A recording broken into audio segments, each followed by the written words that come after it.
இந்த முருகா அப்படின்னு கூப்பிட்டு பாருங்கள், உருகாதவருக்கு எவரும் இல்லை.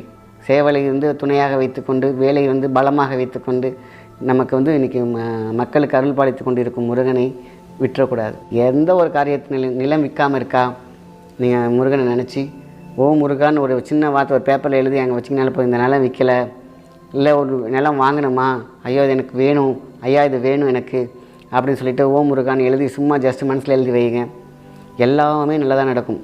ஸோ நான் ஒரு முக்கியமான மந்திரம், ஒரு மந்திரம் நான் சொல்லலை, அதுதான் தி பெஸ்ட். ரொம்ப சிம்பிளாக இருக்கும், ஆனால் எல்லா வகையான சக்திகளுக்கும் அது ஒரு மூல மந்திரமாகவே இருந்துட்டு போகும். இந்த மந்திரம் அழகான மந்திரத்தை சொல்கிறேன், சிறப்பான மந்திரம், அழகான மூல மந்திரம். ஓம் நமோ குமாராய நம, ஓம் நமோ குமாராய நம. சிம்பிள், ஒரே வரி. ஓம் நமோ குமாராய நம. இதை மட்டும் ஒரு 108 தடவை சொல்லி பாருங்கள் முருகனை நினைத்து. இது எப்பேற்பட்ட காரியத்தாலும் எடுத்து கொடுக்கிற சக்தி இந்த மந்திரத்திற்கு உண்டு.